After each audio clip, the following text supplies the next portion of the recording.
Upon arriving at my in-laws' house, my husband greeted me with a smirk. Just in time. The results arrived, so come in. I wondered what he meant by results as I followed him into the living room. There, my husband placed an envelope containing documents on the table. What's this? It's the DNA test results.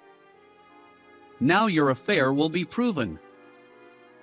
He grinned and spread the contents of the envelope on the table. My name is Mia, a 27-year-old homemaker. I've been married to my husband, Oliver, for 2 years, and I'm currently pregnant. Earlier, I experienced intense labor pains and was rushed to the hospital. However, several hours have passed since then, and I just gave birth. After enduring painful contractions, I finally saw the incredibly cute form of my newborn. I felt a sudden release of tension and relief that everything went well. The relief and joy must be overwhelming. But as soon as the relief settled in, exhaustion hit me like a wave. After enduring labor for a full day without sleep, I desperately wanted to rest. The nurse said she'd take the baby to clean up, but I kept an eye on her. My husband had rushed over after work to be there for the birth, but he hadn't said much afterward. At that moment, fatigue clouded my senses, and I didn't notice anything amiss with my husband. The nurse returned, cradling my baby in her arms. She turned to my husband and said, "Please hold your child." But he made no move to take the baby, instead locking eyes with me and saying something I couldn't quite hear. Exhaustion clouded my senses. I was still recovering from my own procedures, unable to focus on his words. "What did you say?" I asked, but he left the room without answering, never once holding our child. I wondered what had happened as the nurse and doctor exchanged uncomfortable glances. Confused and drained, I drifted off to sleep. Afterward, I found myself in the hospital room, and my child had been taken to the neonatal unit. The next day, my husband didn't visit the hospital at all. According to the nurse, he had been there and met our child, but he avoided my room. Then, an unexpected message arrived from him. Let's discuss divorce once you're discharged. I couldn't comprehend it. Why now? When I asked for an explanation, he remained silent. Shocked and physically weakened, my hospital stay extended. Finally discharged, I returned home, but my husband was nowhere to be found. Glancing around the room, I noticed several missing clothes from the closet. He must have gone back to his parents' house, I thought, feeling even more despondent. I messaged him, "I've been discharged now." His reply came, Let's discuss this Saturday at 1 p.m. at my parents' place. What was going on? Had I done something? As the day of our discussion approached, I brought my own parents along to my in-laws' house. Fortunately, my brother's wife, who had experience with childbirth, agreed to look after my baby. When we arrived, my husband greeted us with a smirk. Just in time. The results arrived, so come in. He said, leading us into the living room. He placed an envelope containing documents on the table. What's this? It's the DNA test results. Huh? You look like you're getting nervous. Huh? Well, why did you even check something like that? Well, now your affair will be proven. With that, he grinned and spread the contents of the envelope on the table. Among the documents in the envelope, the top one succinctly stated that the child was indeed my husband's. He looked at me in disbelief, exclaiming, Look at this. The child and I are biologically related. What? Why? How can this be my child? It can't be. His thoughts remained a mystery to me. My in-laws tried to calm him down, while my parents and I sat there, dumbfounded. Finally, as my husband regained some composure, I asked, "What do you want? Why did you insist on a DNA test? Did you really think I was having an affair?" His response shocked me further. Well, when the nurse tried to hand the baby to me, I noticed it didn't resemble me. I wondered if you were having an affair. "Wait, you said that at the time?" I asked. He replied, Your face turned pale when I mentioned it. "No, I was just surprised and asked for clarification," I retorted. He insisted. You were caught off guard because it hit home, didn't you? I was furious.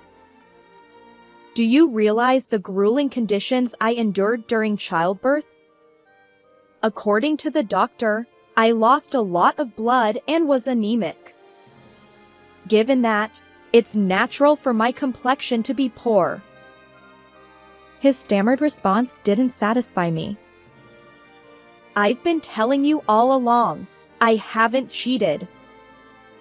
When I confronted my husband about why he had such suspicions, he revealed that before my childbirth, he had been researching various aspects of the process online. During his research, he came across the term brood parasitism, which refers to a situation where a wife intentionally conceives a child with someone other than her husband. Apparently, he stumbled upon numerous accounts of women allegedly attempting this. One particular post caught his attention. A man described how, during the birth of his child, he had noticed that the baby's face looked nothing like his own. When he jokingly remarked to his wife, "You know, this child doesn't resemble me at all," she had panicked unexpectedly. Intrigued, he secretly conducted a DNA test, and unsurprisingly, the results confirmed that the child was not biologically his. The post concluded by suggesting that right after childbirth, when women are exhausted and their minds are foggy, it's an opportune time for such revelations. I scoffed at my husband's insinuations. "So you thought I was up to something? Ridiculous." Well, the baby didn't look anything like me. I challenged him. "Are you serious? Take a look at this photo." I showed him a picture of our baby taken on my smartphone. Even my in-laws, sitting beside my husband, scrutinized their grandchild's features. Oh my! My mother-in-law exclaimed and retrieved what looked like an old photo album. She pointed to a picture. It's Oliver when he was born. My husband stammered. Wait, our child looks just like me. My father-in-law chimed in.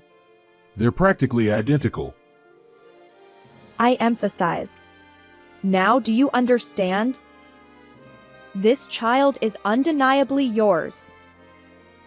My husband slumped his shoulders, crestfallen, while my in-laws tried to console him. I realized that my feelings toward my husband had completely cooled. Regarding divorce and child support, I began.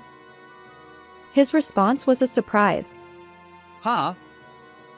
Well, we don't need to divorce, since the child is mine. "What?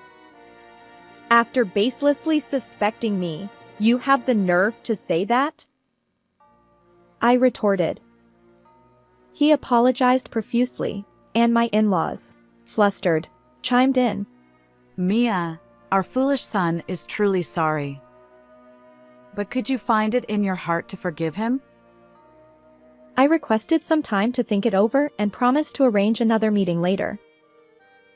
However, one thing bothered me: my husband's smugness when he doubted my fidelity. Even as he spread out the DNA test results, He wore a triumphant expression. Normally, if a wife were accused of infidelity, anger would be the natural response. I promptly hired a private investigator to look into my husband's actions.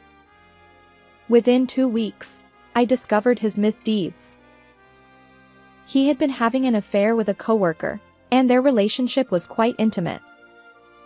Essentially, my husband assumed that if I were unfaithful, he could divorce me on my fault, claim alimony, and be with his lover. When he saw my pale face during the confrontation, he must have thought his plan was working. Little did he know that I would uncover his secrets. I immediately contacted my husband and headed to my in-laws' house with the documents. It would take too much time to make me wait for 2 weeks. He seemed irritable. How could the one who had wrongly suspected me now act so arrogantly? I felt compelled to teach him a lesson. So, Mia, have you reconsidered divorce? I apologize to you both, but I still want a divorce. My husband exclaimed. What? My mother-in-law added. Well, that's... My father-in-law questioned. Why? Oliver has genuinely reflected on his actions. My mother-in-law continued. Yes, even during the separation, he mentioned feeling remorseful about what he put you through, Mia. I see. I replied. Then, my husband unexpectedly became defensive. After making me wait so long, you think you can just leave? Besides, how will you, an unemployed housewife, raise the child alone? You can't survive without my income. How could he be so brazen? Especially after his own infidelity. Why are you so desperate to avoid divorce? Is it because you don't want to pay child support? I challenged. He stammered. What are you saying? It's my child. I don't want to be apart. My mother-in-law interjected. Mia, that's absurd. Do you really think Oliver doesn't care for his own child? As my in-laws began to question my actions, I decided it was time to get to the heart of the matter. Please look at this, I said, spreading several photos from the envelope. The images captured the moment when my husband entered his affair partner's apartment and later, when they entered a hotel. My in-laws were speechless. What is this? My mother-in-law asked. These are evidence of Oliver's infidelity, I replied. My husband's face turned pale. In essence, he deceived me first.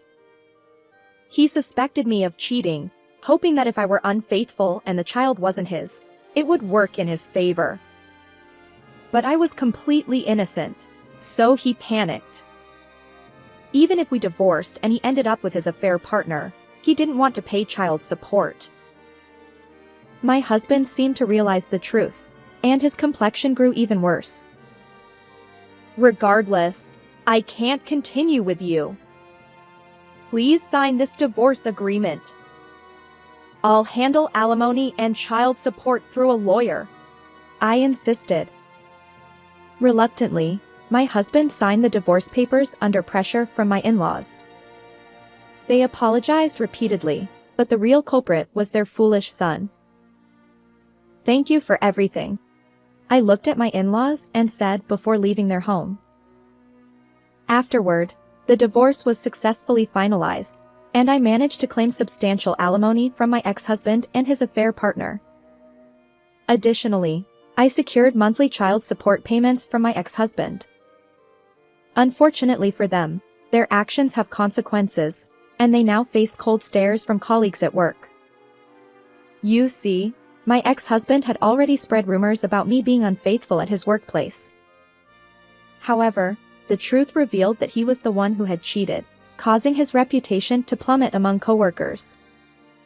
Interestingly, I learned about this from an acquaintance at my ex-husband's workplace. Armed with this information, I filed a defamation lawsuit against him, which resulted in additional compensation for the damage to my reputation. As for my ex-husband, he found himself drowning in debt, unable to afford his affair partner's company anymore. She, too, felt uncomfortable and eventually quit her job. Despite his discomfort, my ex-husband continues to pay alimony and child support, trapped in a living hell of his own making. It serves you right. On the other hand, I managed to secure an office job through a friend, and I'm thriving as a single parent. My son is growing up beautifully and is incredibly adorable. While I'd like to explore romance again someday, I'll wait until things settle down a bit. For now, I'm focused on working hard to provide for my child's future. How did you find this story? Don't forget to subscribe to my channel. Until next time.